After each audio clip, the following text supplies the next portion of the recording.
Hello, ladies and gentlemen. Welcome to my 2016 NFL mock draft pre-combine.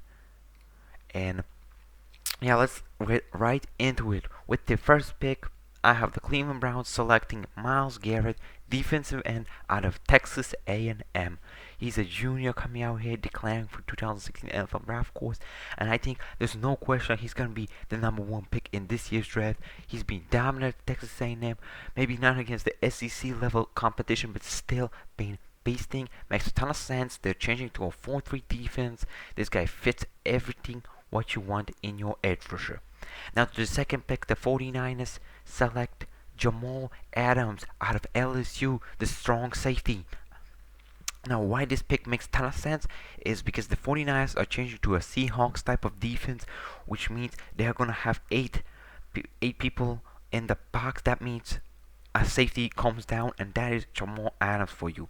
Now, he not only is great at that, he's a great leader, and that's what a defense really needs. And a 49ers, if they can get somebody like Jamal Adams, who as well can cover the tight ends, even wide receivers, makes a ton of sense, and I think he makes a lot of sense at the second position in this year's draft. Now to the third pick, the Chicago Bears select Mitch Trubisky, quarterback out of North Carolina. Now, the Bears really need to select a quarterback. They've not done it in the last 2 years that I really thought they should have. Now, this year's quarterback class isn't great, but I think he makes a ton of sense for them. I mean, he's been compared to Andy Dalvin, but I think he can be even better. I think in my opinion, he's got a better arm, and he's got a better sense of pressure. And he as well is an underrated athlete. Makes a ton of sense for them. I don't think they're going to go defense. I think they really need to get a quarterback finally for them. Now to the next pick, with the fourth pick, the Jacksonville Jaguars select Jonathan Allen, defensive end / defensive tackle out of Alabama. This pick makes a ton of sense for Jaguars, who last year they were bad on offense and defense. Now that's why they got the fourth pick, and that's why last year they even selected fifth. This year it's gonna be four, and second year in a row they're gonna get that blue chip. Solid prospect. Last year it was Jalen Ramsey. This year it's gonna be Jonathan Allen. This makes a ton of sense. Last offseason they acquired Malik Jackson in a huge contract at defensive tackle, and pair him up with Jonathan Allen. I think you have a great combination with third-year player Dante Fowler coming off the edge. This could be great. Now to the fifth pick, the Tennessee Titans will select Marshawn Lattimore, cornerback out of Ohio State. Now this pick makes a ton of sense. I think Tennessee in this year's draft are going to select two corners. I have them selecting another corner later in the draft. You will see who it is. Now I think besides secondary, they could improve at the wide receiver position. But they got a great offensive line, they got a defensive line. They could improve at the linebacker position, but really they need help at the secondary, and this pick makes a ton of sense. My opinion, Marshawn, best corner in this year's class, can do it all, and makes a ton of sense. Now to the next pick, with the sixth pick, the New York Jets make the shocking move and go for Deshaun Watson, quarterback out of Clemson. Now, there's a lot of things they could have done. They could have picked up a wide receiver, a running back, or even, other quarterbacks. But I think this is the reason why they're going to go with Deshaun. Deshaun is a winner. And what Jets have been lacking is wins. In my opinion, this guy is not a first-round pick kind of talent, but they have to finally get a quarterback. And I think if the GM doesn't want to be fired, he really needs to make this pick. Now to the next pick, with the seventh pick in the 2017 mock draft, I have Mike Williams going to the Chargers with the seventh pick out of Clemson. This kid is a baller. This is somebody who's not great at separation. Reminds me a little of Des Bryant. He can go up there and get the catch. Doesn't get a lot of separation, but I think picking up him and Keenan Allen is getting great for Phillip Rivers.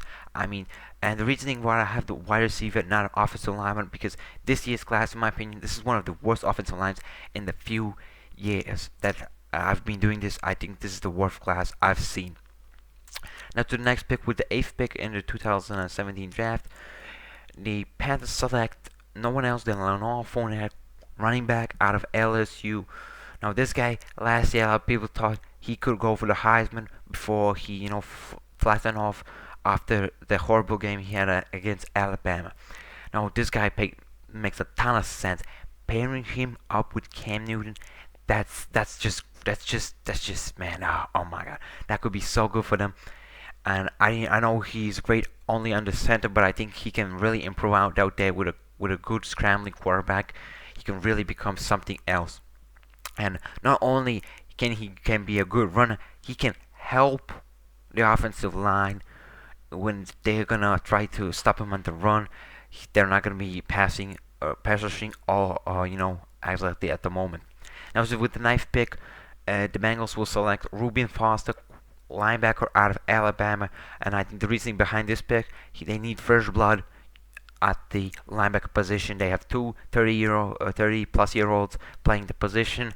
Reuben makes a ton of sense. He's young, he's fast, he can do it all. He can cover, he's a great run stopper. I mean, it makes a ton of sense for the Bengals at the ninth position. Now, to the 10th pick in the draft, the Buffalo Bills select Quincy Wilson, cornerback out of Florida. This is the first of two Florida cornerbacks going in the first round in my mock draft. Quincy will go first. Now, what I like about Quincy, he's got very long arms. He's great in coverage. Actually, a lot of people think he's better than Malik. In my opinion, Malik is still better than him. But this guy makes a ton of sense. They lost Stephon Gilmore in the free agency, most likely. They're not going to re-sign him, looks like it. This guy makes a ton of sense. He's somebody who can play press coverage, got those long arms, can play even play cover 3. We'll see how he does, but I think he's a great fit for the Bills and their defense. With the 11th pick, another cornerback off the board, Sidney Jones out of Washington. Now, this guy blew up last year, and I think, in my opinion, he makes a ton of sense for the Saints, who last year, of course, remember, did not select a corner in the first 2 rounds, and I think that's the reason why they're here at the 11th position and not lower in the draft. It's because they did not assess the cornerback position. That's what they really need to do, and I think this is what they're gonna do with Sidney Jones out of Washington. Now to the next pick with the 13th pick. With the 12th pick, the Cleveland Browns select Malik Hooker, safety out of Ohio State. Ohio guy going to an Ohio team. This makes a ton of sense. I could have him gone to either Tennessee or Saints, but the reasoning behind it, I think those teams is going to question the injury that right now has him sidelined. Now, Malik will not be at the combine running the 40, but I think he could have had a great 40 and makes a ton of sense for the Browns, who really need help at the defensive side of the football. He's got a ton of talent, and in my opinion, I could say he's a better safety than Jamal's because of the attributes he has, but Jamal has the leadership, man, and that really, teams value that. Now, with the 13th pick in the draft, the Arizona Cardinals make O.J. Howard their 13th pick in the draft out of Alabama. Now, this guy makes a ton of sense. Let me tell you why. What do our Arizona Cardinals do on offense? They play vertical defense. This means they go offense. They go down the field, and what does this guy do well? Go down the field. And he can block. Him and Gresham, 2 tight ends, somebody who can block and somebody who can go down the field. This is a great pickup, and I think O.J. Howard is going to blow up the combine. He's probably going to have some great vertical jump. Probably is going to run off somewhere in the 4.6s. I think, it makes a ton of sense for the Cardinals. Now, with the 14th pick, the Indianapolis Colts will select Solomon Thomas, defensive end out of Stanford. He fits the scheme.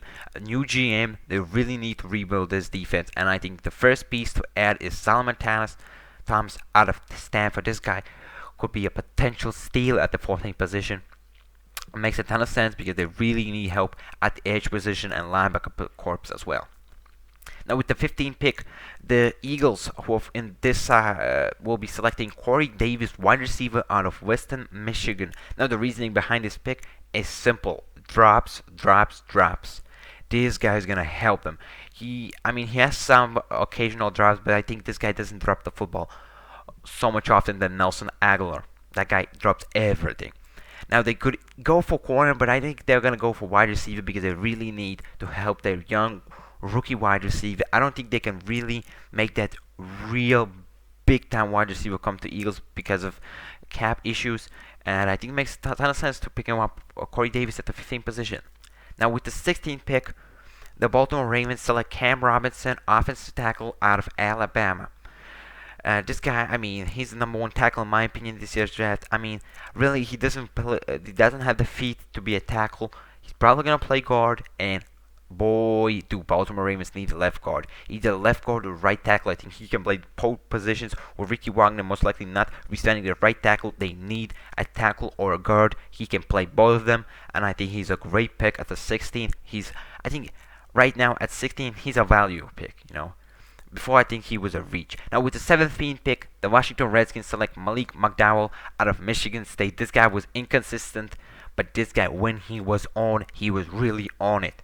And this guy really could go top 10. I mean, if he really blows up the combine, but I think he's going to have a good combine, not a huge combine. Well, he's very athletic. And, I mean, he plays defensive end. I think this is a need for the Washington Redskins to finally, pick up somebody at the defensive line position who's very promising in my opinion. Last year, they drafted a wide receiver. He didn't play a single snap last year due to injury. And I think adding a defensive end makes a ton of sense. Now, with the 18th pick, the Tennessee Titans, like I said, select a corner. Another corner, 2 corners for them in the first round, really rebuilding the position. And this time, they got Tabor out of Florida. Last year, he always shadowed Vernon Hargreaves, the number 1 position at Florida State, the cornerback, who right now, of course, plays for the Tampa Bay Buccaneers. But this year, he was as well outshined by Quincy Wilson, cornerback, who was, of course, we had going on before him. Now, this guy, I mean, he can make plays, and I think he really fits him. You pick him up, and then hit him at corner, and he makes a ton of sense, and that's all. I think we really need to rebuild the secondary. Now with the 19th pick, the Tampa Bay Buccaneers go back-to-back years selecting a corner. This year they select Marlon Humphrey out of Alabama. Why do they select Marlon? I think they still need that third corner. They have they have a good corner and a veteran who they added in free agency. I cannot remember his name, but he had a great year. Werner had a so-so year, but adding Marlon really helped. These 3 guys, I mean, that could be a top 10, top 5 kind of secondary in the future. Now with the 20th pick, I have the Broncos selecting Garrett, Bolles, offensive tackle out of Utah. He had one remarkable season as a left tackle for them, and boy do they need help at the offensive line. And I think drafting Garrett Bolles will help them a ton at the position. Now next, with the 21st pick in the draft, the Detroit Lions select Adoree Jackson, cornerback out of USC. They need help with the second and third cornerbacks in the system. They got Darius Slay, picking up somebody like Adoree, and I could see him going here if he blows up the combine. That I think he will, or Tre'Davious White out of LSU. Either of them could slide in here. He's the last corner coming in the first round for me. Makes a ton of sense. They really need a corner, either a corner or defensive tackle this time. This year's draft isn't great in the defensive tackle in the first round, so I have them selecting Adoree Jackson. Now to the 22nd pick, the Miami Dolphins select Derek Barnett, defensive end out of Tennessee. This year's draft is stacked with edge players, and there's gonna be some edge players coming down here in a few seconds. But Derek Barnett is gonna be the third defensive end who's drafted this year only. But this guy is a baller. He's a great run stopper, and it makes a ton of sense with him at the right side being a great run defender, having some good pass rushes, and Cameron Wake, a pass rush monster at the left side. Makes a ton of sense playing in the 4-3. I can really think this pick makes a ton of sense for Miami Dolphins, and if they have a chance, I think they should select Derek Barnett. Now to the next pick. With the 23rd pick, the New York Giants select Dalvin Cook, running back out of Florida State. I don't think he's going to drop to 23rd, but this time I have him here. Most likely he's going to blow up the combine, but right now I have him at 23. A steal for the Giants. They really need a running back, and who do they get? In my opinion, the best running back in this year's class. That's who they get. Somebody who can do it all and has great vision. Now to the next pick, with the 24th pick in the draft, the Oakland Raiders select a tight end, a second tight end going in the first round, and this time it's David Njoku out of Miami, Florida. This guy makes a ton of sense, and let me tell you, I can guarantee you, this guy is gonna blow up the combine. He's gonna probably run a low 4.5, and I mean a lot of people were gonna be talking about him being a top 15 pick because how explosive this guy was. He ran track. I mean this dude. I mean when you watch his film, this guy blows off. I mean he runs past corners like they are linebackers. Now to the 25th pick, we have the Houston Texans selecting Ryan Ramczyk, offensive tackle out of Wisconsin. He played right tackle, and guess what? Which position the Texans really need somebody in right tackle or guard. Now, some people think he cannot play right tackle because of his lack of arm length, but I think he can play right tackle. Like Zach Martin, he doesn't have the best arms, but I think he can really do it at the right tackle position. But I think even if once he can play both guard positions, I think Texans really need to improve that offensive line. To help somebody below average quarterback Brock Osweiler. Now with the 26th pick, the Seattle Seahawks select Forrest Lamp, offensive guard out of Western Kentucky University. This pick makes a lot of sense. They really need to help at the guard position. I mean, last year they selected a guard out of Texas A&M. I mean, he flopped. He wasn't good this year at all. They really, besides the center position, they have needs everywhere at the offensive line. And I mean, probably in the next, it's the easiest thing to, I think, in my mock draft was selecting what the Seahawks are going to draft, and it's going to be an offensive guard or an offensive tackle. This time they have a guard and Forrest Lamp. Now to the next pick, with the 27th pick in the draft, I have a shocker. I have the Kansas City Chiefs selecting Pat Mahomes, quarterback out of Texas Tech. Now the reason behind this pick is simple. Alex Smith. I don't think he is a winner. He's somebody who can win you regular season games, but he's not a real winner when it matters. This guy is not a clutch, doesn't have the clutch factor, and does not have the arm. What Pat Mahomes has a huge arm. I mean, we're talking right here somebody who can make every single throw in the game. Now the problem with this guy is he came from an air raid offense. I think set him behind Alex Smith for a year, and I think he's gonna be real good. Now with the 28th pick in the draft, the Dallas Cowboys gonna be selecting tackle Charlton out of Michigan. Why this pick makes so much sense? I mean, there's be ton of buzz I found from Dallas Cowboys fans that this guy is going to be their pick in the 2017 NFL Draft. Apparently, Jerry Jones really likes the kid.